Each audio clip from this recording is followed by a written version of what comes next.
नमस्कार विद्यार्थी मित्रों, गुड मॉर्निंग, सुप्रभात। ધોરણ 3 વિડિયો નંબર 2 પર્યાવરણ વિષયમાં છે પ્રથમ સત્રાંત પરીક્ષા પુનરાવર્તન, બરાબર, પ્રકરણ 1 થી 12। હવે આપણે જે વિડિયો નંબર 1 માં શીખી ગયા એની થોડી ચર્ચા કરીએ તો વિડિયો નંબર 1 ની અંદર આપણે પ્રશ્ન 5 લીધો હતો કે જેની અંદર આપણે મોટા પ્રશ્નોના જવાબ હતા કે ટૂંકમાં ઉત્તર આપો। એના કુલ ગુણ હતા 6, એટલે ગમે તે 3 લખવાના હતા અને એમાંથી 6 ગુણ તમારો 4 પ્રશ્નો આપ્યા છે અને 3 લખવાના હતા। એની વિડિયો દ્વારા તમે સારી રીતે સમજ મેળવી હશે અને મેં એની અંદર તમને કહ્યું હતું ખરું કે કેટલાક પ્રશ્નોને લેખિત સ્વરૂપે ચર્ચા કરી હતી, કેટલાક મૌખિક કરી હતી અને ત્યારબાદ મેં તમને કહ્યું કે સ્વાધ્યાય પોથી આધારે એની શું કરવાનું, તમારે વધારે મહાવરો કરવાનો રહેશે। હવે ત્યારબાદ પ્રશ્ન 5 એ ટોપિક આપણે હજુ એ વિડીયોમાં છોડતો। હવે પ્રશ્ન 5 નો આપણો ટોપિક એવો છે કે નીચેના વ્યવસાયકારોના કાર્ય કરવા માટેના સ્થળોના નામ લખો। હવે વ્યવસાયકારો એટલે આપણને ખબર છે કે સેવાકીય વ્યવસાયકારો, આપણે જે 12મું ચેપ્ટર હતું કાપડા કામ, એની અંદર આપણે જુદા જુદા વ્યવસાયકારો જોયા હતા કે ટપાલી હતો, સુથાર હતો, મોચી હતો, સરપંચ હતા। એના બધાના જે છે આપણે નામ છે, પણ એનું કાર્યક્ષેત્ર એટલે પોતે પ્રોપર કઈ જગ્યાએ જોવા મળે છે તે લખવાનું છે। આપણને મોચી છે તો મોચીની પ્રોપર જગ્યા તો દુકાન તો આપણે કહી શકીએ, પણ ઘણા મોચી એવા હોય છે કે રોડ ઉપર પોતાનું શું હોય છે કે છત્રી લઈને પણ બેઠા હોય, એટલે કે દુકાન એની પોતાની રીતે બનાવેલી હોય। તો પ્રોપર જો ધારો કે ડૉક્ટર કહીએ તો ડૉક્ટરનું પ્રોપર હોય છે, તો એનું પ્રોપર શું હોય છે કાર્યક્ષેત્ર સ્થળ, તો કે દવાખાનું હોય છે। શું હોય છે? દવાખાનું। પોલીસ હોય છે તો પોલીસનું કાર્યક્ષેત્ર શું હોય છે, તો કે પોલીસ સ્ટેશન। ટપાલી હોય છે તો ટપાલીનું કાર્યક્ષેત્ર શું હોય છે, તો કે પોસ્ટ ઓફિસ। મેનેજરના બધા પ્રકારની પોસ્ટો હોય છે, જુદી જુદી કંપનીમાં પણ મેનેજર હોય છે, પણ આપણે એવું કહે છે કે બેંકના મેનેજર તેની જે હોય છે એની કાર્યક્ષેત્ર કયા આગળ હોય છે, આપણે બેંકની અંદર જોવા મળે છે। પછી આપણે કહે છે કે સરપંચ, તો સરપંચ ગામડામાં હોય છે તો એનું કાર્યક્ષેત્ર કયું હોય છે, તો કે ગ્રામ પંચાયત। તો નગરપાલિકામાં શું આવે છે, પ્રમુખ આવે છે। મહાનગરપાલિકામાં શું આવે છે, મેયર। તો આપણે આવી રીતે જુદા જુદા કાર્યક્ષેત્રો જે છે, હવે આપણે શું કરવું, એનું વ્યવસાયકારોનું નામ લખું છું અને કાર્યક્ષેત્રને આધારે તેની ચર્ચા પણ આપણે લેખિત દ્વારા કરીશું। વ્યવસાયકારો અને એમનું સ્થળ આપેલું છે કે કયા આગળ આપણને જોવા મળે છે। એટલે વ્યવસાયકારો ડોક્ટર, ઓપ્ટિક, નર્સ, એટલે કે ડોક્ટર અને નર્સ બંનેનું કાર્યક્ષેત્ર કેવું છે, આપણું સ્થળ એક જ છે। દવાખાનામાં હોય કે હોસ્પિટલમાં હોય, આ બંને ત્યાં આગળ ડોક્ટર અને નર્સ બંને। પછી જે પોલીસ, તો પોલીસ ક્યાં આગળ જોવા મળે છે, આપણને પોલીસ સ્ટેશનમાં જોવા મળે છે। ટપાલી તો ક્યાં આગળ જોવા મળે છે, કાર્યસ્થળ એનું કયું છે, પોસ્ટ ઓફિસ। પછી ન્યાયાધીશ અને વકીલ બંને એક જ સ્થળે જોવા મળે છે કે તો ન્યાયાલય, અથવા આપણે તેની ભાષામાં જે કે ઇંગ્લિશમાં દર્શાવે કોર્ટ કહેવામાં આવે છે। સરપંચ તો ગ્રામ પંચાયત, એના આધારે મેં તમને કહ્યું હતું કે સરપંચ હોય, પછી પ્રમુખ આવે તો નગરપાલિકામાં અને મેયર આવે છે તો મહાનગરપાલિકામાં એનું કાર્યક્ષેત્ર જોવા મળે છે। પછી છે મિકેનિક, તો મિકેનિક આપણને ખબર છે કે પોતે શું કરે છે કે આપણો વ્હીકલ હોય છે, બાઇક, ગાડી, સ્કૂટર, એને રિપેર કરવાનું કામ, એટલે એનું જે હોય છે એનું કાર્યક્ષેત્ર કયું છે, ગેરેજ। પછી છે શિક્ષક, તો શિક્ષકનું કાર્યક્ષેત્ર શું છે, શાળા। આ સિવાય કેટલાક મૌખિક પણ આપણે ચર્ચા કરીએ કે ધારો કે મોચી છે તો મોચીનું કાર્યક્ષેત્ર સ્થળ જે હોય છે એ કયા આગળ હોય છે, એની દુકાન હોય છે। શું હોય છે, દુકાન હોય છે। તો આની અંદર આપણે જો વાત કરીએ તો ગ્રામ પંચાયતના તલાટીમાં પણ ઉમેરો થઈ શકે છે। પછી આવે છે દરજી, તો દરજી કપડા સીવે છે, તો દરજીનું કાર્યક્ષેત્ર શું હોય છે, એ પણ એક દુકાન હોય છે। કોઈ ઘરમાં પોતાની દુકાન પર છે, ઘરમાં પણ સીવે છે, એટલે એનું પરફેક્ટ કાર્યક્ષેત્ર શું હોય છે, જુદી જુદી જગ્યાએ હોય છે, પણ આ બધાનું જે કેવું હોય છે, પરફેક્ટ એનું કાર્યસ્થળ આપેલું હોય છે, એટલે એના વિશે આપણે માહિતી મેળવી। તો એના આધારે તમને પરીક્ષાની અંદર આ વ્યવસાયકારોમાંથી 4 ગુણનું પૂછવામાં આવશે। ત્યારબાદ આપણે આજે નવો ટોપિક લેવાનો છે કે પ્રશ્ન 4 નીચેના પ્રશ્નોના એક વાક્યમાં જવાબ આપો, એ ટોપિકની ચર્ચા કરીશું। પ્રશ્ન 4 માં બરાબર, એનો પહેલો પ્રશ્ન છે ઠેકડા મારીને કયા કયા પ્રાણીઓ ચાલે છે। ઠેકડા એટલે કૂદકા મારીને ચાલતા હોય તેવા, તો ઠેકડા મારીને ચાલતા પ્રાણીઓ દેડકો, સસલું અને કાંગારૂ છે। કાંગારૂ જે છે એ ઓસ્ટ્રેલિયાનું ગણાય છે પ્રાણી। પછી છે માથે શિંગડા હોય તેવા પ્રાણીઓ કયા કયા છે, કે જેના માથા પર શિંગડા હોય છે તેવા, તો માથે શિંગડા હોય તેવા પ્રાણીઓ ગાય, ભેંસ, બળદ, બકરી, સાબર વગેરે છે। હવે આ સિવાય બીજા પ્રશ્નોની અંદર પણ તમે ઉમેરી શકો છો કે દૂધ આપતા પ્રાણીઓ કયા કયા છે, શાકાહારી પ્રાણીઓ કયા કયા છે, માંસાહારી પ્રાણીઓ કયા કયા છે, લાંબી પૂંછડીવાળા પ્રાણીઓ કયા કયા છે। આની અંદર આ જુદા જુદા પ્રશ્નોનો અંદર શું સમાવેશ કરી શકાય છે। પછી આપણી આસપાસ આપણા ઘરે જ રહેતા હોય કેવા કહેવાય છે, પાલતુ પ્રાણીઓ કહેવાય છે। માંસાહારી પ્રાણીઓ એટલે કે જે મૃતદેહ પ્રાણીઓ ખાતે, બરાબર, બીજા પ્રાણીનો શિકાર કરીને ખાતા જંગલી પ્રાણીઓ કહે છે, એટલે કે વાઘ, સિંહ, ચિત્તો, દીપડો એ બધા શું કહેવાય છે આપણે માંસાહારી પ્રાણીઓ કહેવામાં આવે છે. જ્યારે ગાય, ભેંસ, બકરી જે છે એ કેવા પ્રાણીઓ કહેવામાં છે? શાકાહારી પ્રાણીઓ કહેવામાં છે. ગાય, ભેંસ, બકરી એ આપણને શું આપે છે? દૂધ પણ આપે છે. પછી બીજો પ્રશ્ન આની અંદર પણ સમાવેશ થાય કે ભાર વહન માટે ઉપયોગી પ્રાણીઓ કયા? તો ભાર વહન એટલે આપણે જે વજન ખેંચતા હોય તેવા તો ગધેડું છે, હાથી છે, ઘોડો છે અને ઊંટ, બળદ એટલે કે ઊંટગાડી, બળદગાડું એનો પણ એની અંદર સમાવેશ કરવામાં આવે છે. ત્યારબાદ આગળ પ્રશ્ન છે કે વનસ્પતિના ભાગોના નામ લખો. તો વનસ્પતિના ભાગોના નામ છે મૂળ, થડ, પાન, ડાળી, ફળ અને ફૂલ. આ એના મુખ્ય ભાગો છે. હવે આની અંદર બીજા પ્રશ્નની અંદર સમાવેશ થાય કે છોડ કોને કહેવાય? કે જેની ઊંચાઈ ફક્ત ને ફક્ત કેટલી હોય? ઓછામાં ઓછી સામાન્ય 2 કે 3 ફૂટ જેટલી ઊંચાઈ ધરાવતું હોય. તેનું થડ કેટલું હોય? નબળું હોય છે. એવા પ્રકારની વનસ્પતિને શું કહેવામાં આવે છે? છોડ કહેવામાં આવે છે. વૃક્ષ કોને કહેવામાં આવે છે? અને થડ એને વૃક્ષ. હવે છોડ, વૃક્ષ અને ક્ષુપ એની અંદર પણ આપણે તફાવત આપણે એના આધારે પ્રશ્નો પૂછવામાં આવે છે કે તે ઘટાદાર હોય છે, પછી થડ એનું મજબૂત હોય છે, ડાળી હોય છે, એ શું કહેવામાં છે? વૃક્ષનો અંદર સમાવેશ કરવા છે. પછી વૃક્ષની અંદર કયા કયા વનસ્પતિનો સમાવેશ થાય છે? તો આંબો, લીમડો, વડ, પીપળો, બાવળ, આસોપાલવ એ શું કહેવાય છે? વૃક્ષ કહેવાય છે. જે છોડની અંદર કઈ કઈ વનસ્પતિ આવે છે? તો બારમાસી, તુલસી, ગલગોટો. વનસ્પતિની અંદર કે જેની ઊંચાઈ સામાન્ય રીતે 3 ફૂટ જેટલી જોવા મળે છે. ક્ષુપ, તો ક્ષુપની અંદર જેની ઊંચાઈ સામાન્ય રીતે 3 ફૂટથી માંડીને 5 કે 6 ફૂટ સુધીની અંદર જોવા મળે છે. તેની અંદર શું આવે છે? જાસૂદ આવે છે, ચીકુડી આવે છે, દાડમડી આવે છે. એનો સમાવેશ ક્ષુપની અંદર કરવામાં આવે છે. તો આ રીતે વનસ્પતિના ભાગોના પણ એની અંદર આપણે પછી એની અંદર પાનની વિવિધતા પણ પૂછવામાં આવે છે કે કેવા કેવા પ્રકારના કોઈ પ્રાણ કેવા હોય છે? લાંબા હોય છે, કોઈ પ્રાણ લંબગોળ હોય છે, કિનારીવાળા હોય છે, બાકાચૂકી હોય છે, બરાબર, નાના નાના પાંદડા હોય છે, કોઈ કાંટાવાળા પ્રાણો પણ હોઈ શકે છે. એટલે કે પાનમાં પણ વિવિધતા એવી રીતે જોવા મળે છે.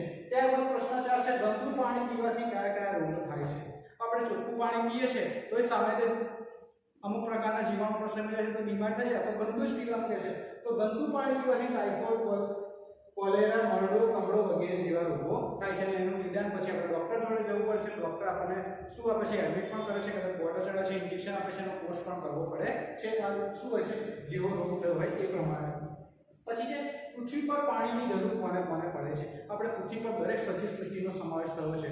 તો સજીવ સૃષ્ટિમાં આપણે કોનો સમાવેશ થાય? પૃથ્વી પર પાણીની જરૂર મનુષ્ય, પશુપંખી, વનસ્પતિ, જીવજંતુ વગેરે જેવા તમામ સજીવોને પાણીની જરૂર પડે છે. ત્યારબાદ આના આધારે બીજા પ્રશ્ન પૂછે કે પાણીનો મુખ્ય સ્ત્રોત, આધાર કયો છે? તો પાણીનો મુખ્ય આધાર કયો છે? વરસાદ છે. હવે આપણને એવું પૂછે કે આપણા ઘરમાં પાણી પીવાનું ક્યાંથી મળે છે? તો આપણા ઘરમાં પીવાનું પાણી નળ દ્વારા, હેન્ડપંપ દ્વારા, બોર કૂવા દ્વારા મળે છે. પછી પાણીના પ્રાપ્તિ સ્થાનો જણાવો એવો પ્રશ્ન પૂછવામાં આવે તો પાણીના પ્રાપ્તિ સ્થાનો કયા કયા છે? કૂવો, તળાવ, નદી, ઝરણું, વરસાદ, બોર કૂવો, હેન્ડપંપ. આ બધા શું છે? જુદા જુદા પાણીના પ્રાપ્તિ સ્થાનો કહેવામાં આવે છે. તો આવી રીતે આપણે કેટલાક લેખિત પ્રશ્નોની ચર્ચા કરી, હવે મૌખિક ચર્ચા. હવે ત્યારબાદ આપણે નેક્સ્ટ બીજા પ્રશ્નોની પણ આપણે લેખિત સ્વરૂપે ચર્ચા કરીશું. છઠ્ઠો પ્રશ્ન, છોટું અને મોટું ભેગા થવાથી કોને લાભ થશે? તો કોઈ પણ વ્યક્તિ બે ભેગા થાય તો કોઈ કામની વહેંચણી થઈ જાય. ઘરમાં કુટુંબમાં જો સભ્યો હોય તો કામની વહેંચણી થઈ જાય. એવી રીતે તો છોટું અને મોટું ભેગા થવાથી બંનેને લાભ થશે. આ પ્રશ્નની અંદર પણ એવું પણ થાય છે કે છોટું કયા શહેરમાં ગયો હતો, એણે પોતાનું ઘર ક્યાં આગળ બાંધ્યું હતું, એને કઈ કઈ તકલીફ પડી. તો અમદાવાદ શહેર જે પાઇપનું ભૂંગળું હતું એને પોતાનું શું બનાવ્યું હતું? એને રહેઠાણ બનાવ્યું હતું. એના રિલેટેડના પ્રશ્નો એની અંદર આપણે સમાવેશ મૌખિક રીતે મેં કરી છે. ત્યાર તમે સ્વાધ્યાય પોથી આધારિત એને વાંચન કરવું છે. પછી ધોબી કયા કયા કામ કરે છે? તો ધોબી કપડાં ધોવાનું તથા કપડાને ઇસ્ત્રી કરવાનું કામ કરે છે. એટલે કે પછી એની અંદર આપણને એક પ્રશ્ન પણ એવો હતો કે રફીક અને સલીમ વચ્ચેનો સંબંધ શું છે? તો કે બરાબર કેવા છે? એ પોતે કાકા કાકાના ભાઈઓ છે. આપણી પહેલી શાળા કઈ છે? તો આપણી પહેલી શાળા એ શું છે? ઘર છે. કે ઘરમાં બાળકને શું કરે છે? કે સારું એવું સંસ્કારનું સિંચન શાળામાં પણ કરવામાં આવે છે અને ઘરમાં પણ કરવામાં આવે છે. અને ઘડતર પણ ત્યાં ઘરમાં થઈ શકે છે. આગળ પ્રશ્ન છે મુન્નીનો ખોરાક જણાવો. તો મુન્નીનો ખોરાક માતાનું દૂધ છે. કારણ કે મુન્નીનો ખોરાક માતાનો છે? કારણ કે મુન્ની એ શું છે? 4 માસની એટલે કે 4 મહિનાની નાની બાળકી છે. એટલે કે એનો ખોરાક શું છે? માતાનું દૂધ છે. પછી છે આપણે કેવો ખોરાક ન ખાવો જોઈએ? ખાવો જોઈએ એવું નથી, પણ એ જુઓ કેવો ખોરાક ન ખાવો જોઈએ. તો આપણે બજારનો વાસી કે ખુલ્લો ખોરાક ન ખાવો જોઈએ. તો આના આધારે જો તમારે પ્રશ્નો જોવા હોય તો એવું પણ પૂછે કે અનાજના નામ આપો. તો ઘઉં, બાજરી, ચોખા, જુવાર, મકાઈ અનાજના નામ છે. કઠોળના નામ આપો તો ચણા, મગ, મઠ, વાલ, તુવેર એ શું છે? કઠોળ છે. પછી છે શાકભાજીના નામ આપો તો બટાકા, ડુંગળી, કોબીજ, મેથીની ભાજી, પાલકની ભાજી, એની અંદર શાકભાજીનો બધો સમાવેશ કરવામાં આવે છે. પછી તેલીબિયા તો કે દિવેલ, મગફળી, મકાઈ, બરાબર. આવી રીતે શું કપાસ છે, તો આવી રીતે જુદા જુદા તેલીબિયાનો પણ સમાવેશ કરવામાં આવે છે. પછી આપણે એવું એની અંદર એનો પણ સમાવેશ થાય છે કે ખોરાક આપણે રોજ કેવો ખાવો જોઈએ, આપણે રોજ ખોરાકમાં શું શું ખાઈએ છીએ, એવા પ્રશ્નો પણ એની અંદર આપણે સ્વાધ્યાય પોથીની અંદર આપણે આગળની વિડીયોમાં પણ ચર્ચા કરેલી હતી. પછી છે આગળ નૃત્યમાં મુદ્રાઓ કોને કહે છે? તો નૃત્યમાં ઈશારાથી અને ચહેરાના હાવભાવથી થતા ઈશારાઓને મુદ્રા કહેવામાં આવે છે. મુદ્રા એટલે કે જુદા જુદા પ્રકારમાં આપણે શું તેને આપીએ છીએ, જેમ નૃત્ય આપણે હોય છે, બરોબર, એની તકે એ જુદી જુદી મુદ્રામાં આપણે નૃત્ય કરશે એને મુદ્રા કહેવામાં છે. કે ચકુના ભાઈનું નામ જણાવો. તો આની અંદર આવે છે કે ચકુના ભાઈનું નામ શું હતું? નંદુ હતું. તો આ એવી વાર્તા દ્વારા આપણે ચોપડીની અંદર વાર્તા પણ હતી કે ચકુ અને નંદુ એનો ભાઈ હતો. પછી આપણે એવા પ્રશ્નો પણ પૂછ્યા હતા કે દાદીમાને કેવી દાળ પસંદ છે? તો દાદીમાને કેવી દાળ પસંદ હતી? ગળી દાળ પસંદ હતી. પછી એવો પ્રશ્ન પણ હતો કે દાદીમા દાદર કેમ ચડી શકતા નહોતા? તો દાદીમા ઉંમરમાં કેવા હતા? વધારે વૃદ્ધ હતા, ઘરડા હોવાથી એ પોતે શું કરી શકતા? દાદર ચડી શકતા નહોતા. પછી આપણે આ પ્રકરણની વાત કરીએ તો આપણે મૂકબધિર કોને કહેવામાં આવે છે? તો જે વ્યક્તિ શું કરે છે? બોલી શકતી નથી અને સાંભળી શકતી નથી તેવી વ્યક્તિઓને આપણે શું કહેવામાં આવે છે? મૂકબધિર કહેવામાં આવે છે. પછી હવે પ્રજ્ઞાચક્ષુ કોને કહેવામાં છે? કે જે વ્યક્તિ આંખોથી જોઈ શકતી નથી, એટલે કે અંધ છે, એવી વ્યક્તિને શું કહેવામાં આવે છે? પ્રજ્ઞાચક્ષુ કહેવામાં આવે છે. તો આવી રીતે હવે આપણે એવું કહે છે કે મૂકબધિર વ્યક્તિઓ એકબીજા સાથે વાતચીત કેવી રીતે કરતા હશે?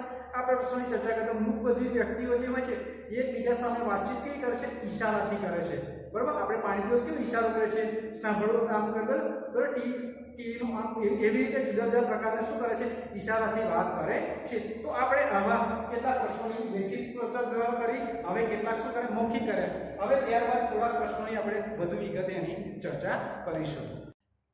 આગળ છે પોપટ શું ખાય છે? તો પોપટ તેની વાંકી અને અણીદાર ચાંચ વડે મરચાં, ફળ, જીવડા વગેરે ખાય છે. તો કોની અંદર દરેક પક્ષીઓના શું હોય છે? વિવિધતાની વાત કરવામાં છે કે દરેક પક્ષીના અવાજમાં વિવિધતા છે, ચાંચમાં વિવિધતા છે, કદમાં વિવિધતા છે, બોલીમાં વિવિધતા છે, એના આધારે પ્રશ્નો છે. પછી એવું પૂછે છે કે કાબર શું ખાય છે? તો કાબર આપણને ખબર છે કે ચવાણું હોય છે, સેવ હોય છે, જીવડા હોય છે, ઉધઈ હોય છે, બરાબર, પતંગી હોય છે, કુદા હોય છે, એ પણ કાબર ખાઈ શકે છે. તો આવી રીતે પછી આગળ છે પાણીની આસપાસ રહેનાર પંખી કયું છે? જે આગળ પાણીનો સંગ્રહ કરેલો હોય એવું, એટલે કે તળાવ, સરોવર, નદી. તો પાણીની આસપાસ રહેનાર પંખી શું છે? બગલો છે. કારણ કે બગલો એ શું કરે છે? પાણીમાં ભરે છે અને પોતાની ચાંચની મદદથી એ શું કરે છે? અંદર માછલા પકડી અને પોતાનો ખોરાક ખાય છે. આગળ છે કેળાના વૃક્ષને પાણી ન મળે તો શું થાય? આપણે વિચાર કરો કે આપણને પાણી ના મળે તો શું થાય છે? તો આપણે શું કહે છે કે કયા થઈ જાય છે, ગુસ્સે થઈ જઈએ છીએ એકદમ. તો એ છે કે કેળાના વૃક્ષને પાણી ન મળે તો વૃક્ષ નમી જાય છે, એને પૂરતું પોષણ મળતું નથી અને પાન શું થઈ જાય છે? સુકાઈ જાય છે. એટલે કે જીવન જીવવા માટે હવા, પાણી અને ખોરાકની જરૂર છે ને છે. ત્યારબાદ આપણે બીજા પ્રશ્ન કે કુકરમાં શું શું બને છે? તો આ પ્રકારના આપણે રસોડાની વાત કરવામાં આવી છે. તો કુકરમાં દાળ, ભાત, શાક, ગાજરનો હલવો અને કઠોળ. કઠોળની અંદર મગ, મઠ, વાલ, ચણા, તુવેર, અડદ બધા શાકભાજી જે છે કઠોળ એનો સમાવેશ કરવા માટે એની અંદર બને છે. ત્યારબાદ એવું પૂછવામાં આવે છે કે રસોડામાં કયા કયા મરી મસાલા હોય છે, બરાબર. કોના વિના રસોઈ ફિક્કી લાગે છે? તો આપણને ખબર છે કે મીઠું એવું છે કે જેના વિના રસોઈ કેવી લાગે છે? આપણને ફિક્કી લાગે છે. કે રસોડાનું કીધું કહેવાય તો પણ છે મીઠું કહેવામાં આવે છે. પછી કે રસોડામાં વાસણો કયા કયા પ્રકારના હોય છે? તો સ્ટેનલેસ સ્ટીલ, માટીના, તાંબુ, પિત્તળ, કાંસુ એનો પણ એની અંદર સમાવેશ કરવામાં આવે છે.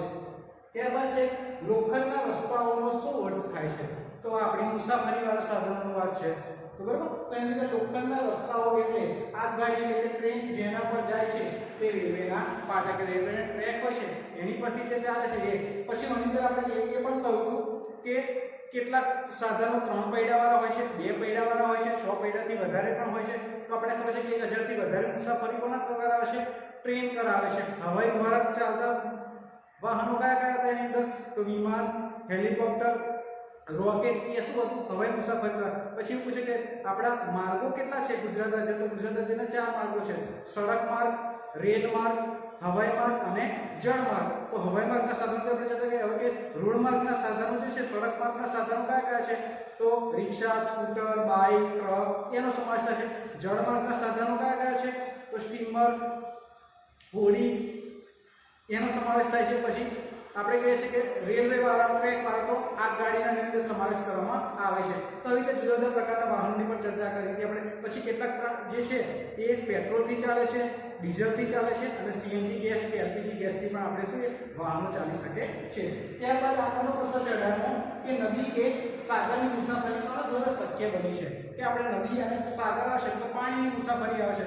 તો પાણીમાં એક કિનારાથી બીજા કિનારા સુધી જવું હોય તો શાના દ્વારા શક્ય છે? નદી કે સાગરની મુસાફરી. તરાપો તમને વિડીયોની અંદર સમજાવ્યું, જ્યારે ચેપ્ટર કર્યું કે વાસના મમ્મું મૂકેલા હોય એની નીચે શું હોય છે? પ્લાસ્ટિકના ડ્રમ હોય છે, પીપ હોય છે, એની પર તરાપો મૂકી અને કિનારાથી બીજા કિનારા તરફ જઈ શકે. હોડી, વાહન, સ્ટીમર દ્વારા શું થાય છે? શક્ય બની છે. તો આવી રીતે આપણે જુદા જુદા પ્રકારના વાહન વ્યવહારની ચર્ચા કરી. ત્યારબાદ આપણે થોડા બીજા પ્રશ્નોની ચર્ચા કરીશું. હવે થોડાક પહેલા પ્રકરણ 12ના પ્રશ્નોની ચર્ચા કરી કે આપણા કામો, સેવાકીય વ્યવસાયકારો, એની આપણે પ્રશ્ન 5 ચર્ચા કરી હતી કે એનું કાર્યક્ષેત્ર શું છે અને વ્યવસાય શું છે. તો આપણે એની આધારે બાળકોને શાળાએ ભણવા જવું છે તો તેમને ત્યાં આગળ કોણ શિક્ષણ આપશે? તો એનો જવાબ શું હશે? ત્યાં આગળ એનો જવાબ આવશે શિક્ષક. તો શિક્ષક બાળકોને શું કરે છે? એના પાયાનું ઘડતર કરે છે, સારા સંસ્કારોનું પણ સિંચન કરે છે. પછી એવું પૂછે છે કે આપણા ઘરમાં નળ કે પાઇપ હોય, પાણીની પાઇપ લીકેજ હોય તો આપણે કોને બોલાવીશું? તો આપણે એ વખતે કોને? આપણે વાયરમેનને ના બોલાવાય, કારણ કે વાયરમેન શું કરે છે કે આપણે જે લાઇટ હોય છે, લાઇટ, પંખો, ટ્યુબલાઇટ એનો રિપેર કરે છે. તો આ નળ જે હોય છે એના માટે પ્લમ્બરને આપણે બોલાવીએ છીએ. કોના માટે બોલાવીએ છીએ? પ્લમ્બરને બોલાવીએ છીએ. પછી આપણે એ પ્રકરણની અંદર આપણે એ પણ કહ્યું કે જાહેર મિલકત કોને કહેવાય અને ખાનગી મિલકત કોને કહેવાય. તો જાહેર મિલકતનો અર્થ એવો થાય કે જાહેર મિલકત એટલે જે મિલકત હોય છે એનો લોકો બધા જ ભેગા મળીને ઉપયોગ કરે છે, એને શું કહેવામાં આવે છે? જાહેર મિલકત કહેવામાં છે. એની અંદર મેં તમને ઉદાહરણ સ્વરૂપે લખ્યું હતું. શાળા છે, મંદિર છે, શાક માર્કેટ છે, સિનેમા હોલ છે. થિયેટર અને સિનેમા હોલ આપણે કેવું છે? એક ગણવામાં છે. શાક માર્કેટ છે, મોટો મોલ હોય, ડીમાર્ટ હોય, એની અંદર એને સમાવેશ થાય છે. હવે જ્યારે ખાનગી મિલકત એટલે પોતાની માલિકીનો હોય, એની પર બીજો કોઈ જ પ્રકારનો હક થઈ શકતો નથી, એ શું કહેવામાં છે? ખાનગી મિલકત કહેવામાં છે. એની અંદર મેં તમને કહ્યું કે પોતાનું ઘર હોય, ખેતર હોય, બરાબર, પ્રોપર્ટી પોતાના લગતી હોય, પોતાના નામની કે પોતાના વારસાઈમાં દાદા દાદી એ પપ્પાના નામની હોય, એ પોતાની કેવી કહેવાય છે? ખાનગી માલિકી કહેવામાં આવે છે. પછી આપણે એવું કહે છે કે દવાખાનામાં દર્દીને કઈ સારવાર મળે છે? દવાખાનામાં દર્દીને પોતાના રોગનું શું કહે છે? ડૉક્ટર નિદાન કરે છે, ત્યારબાદ એને શું કરે છે? પોતાની ટ્રીટમેન્ટ એટલે કે દવા આપે છે, એને બોટલ ચડાવે અથવા સર્જરી કરવાની હોય તો ઓપરેશન પણ કરી અને પોતાને શું કહે છે? ટ્રીટમેન્ટ આપવાનું કામ કરે છે. પછી એવું થાય છે કે એમ્બ્યુલન્સનો ઉપયોગ શું થાય છે? તો એમ્બ્યુલન્સમાં એનો ઉપયોગ શું થાય છે કે એમ્બ્યુલન્સ બોલાવવા માટે આપણે તમને કહ્યું કે 108 નંબર આપણે ડાયલ કરવો પડે. તો એ ગંભીર સ્થિતિમાં એટલે કે આપણે સિરિયસ સ્થિતિમાં જે પેશન્ટ દર્દી હોય છે એને આપણે શું કહે છે? એમ્બ્યુલન્સવાળા આવે છે, એની અંદર ડૉક્ટર હોય છે, એ હોય છે, એને પ્રાથમિક સારવાર આપે છે અને દવાખાને પહોંચાડવાનું કામ કરી આપે છે. પછી આપણને એવું પૂછે છે કે મોચી કયા કામ કરે છે? તો મોચી આપણા શું કરે છે? બૂટ, ચંપલ સીવવાનું અથવા પગરખાં નવા બનાવવાનું કામ કરે છે. દરજીનું કાર્ય શું છે? તો દરજી એ પોતે શું કરે છે? કાપડમાંથી જેન્ટ્સ કે લેડીઝ કે સ્ત્રી કે પુરુષના કપડાં બનાવવાનું કામ કરે છે. પછી આપણને પૂછે કે પોસ્ટ ઓફિસમાંથી આપણને શું શું મળે છે? તો પોસ્ટ ઓફિસમાંથી આપણે ટપાલ ટિકિટ, અંતરદેશીય પત્ર, પછી મની ઓર્ડર, આ બધા એ બધા શું હોય છે? આપણે જે જરૂરી હોય છે એ એકબીજાને સંદેશો મોકલવાના એવા કાગળ પણ એની અંદર મળી શકે છે. તો આપણે વિદ્યાર્થી મિત્રો આજે આપણે પ્રશ્ન 5 ની અંદર વ્યવસાયકારોના સ્થળની ચર્ચા કરી. ત્યારબાદ પ્રશ્ન 4 નીચેના પ્રશ્નોના એક વાક્યમાં જવાબ આપો. મેં તમને 18 પ્રશ્નો શું કર્યા? લેખિત સ્વરૂપે સમજાયા, કેટલાક મૌખિક સ્વરૂપે પણ સમજાયા છે. તો આ વિડીયોના માધ્યમથી તમને એક વાક્યમાં પ્રશ્નોના જવાબ કેવી રીતે લખવા એની સારી સમજ પડી જશે. ત્યારબાદ મેં તેમના ફરીવાર તમને ધ્યાન દોરવા કહું છું કે મેં જે પ્રશ્નો લખાયા છે મૌખિક ચર્ચા કરી, એના સિવાય પ્રકરણ 1 થી 12 ની અંદર જે પણ વધારાના પ્રશ્નો જે અંદર લખેલા છે, મેં વર્કશીટમાં આપેલા છે, તમે લખેલા છે, નોટબુકમાં લખેલા હશે, તો એની તમારે ઘરે તૈયારી પરીક્ષાલક્ષી કરવાની રહેશે, જેથી કરીને તમને પરીક્ષામાં સારું એવું શું એનો મહાવરો થઈ શકે. અને બીજું કે આ વિડીયોના માધ્યમ દ્વારા તમને વર્કશીટ દ્વારા કોઈ પણ સમજૂતી મળશે ને, ફક્ત વિડીયો દ્વારા તેની સમજૂતી મળશે, તેની ખાસ નોંધ લેવી. જય હિન્દ, જય ભારત.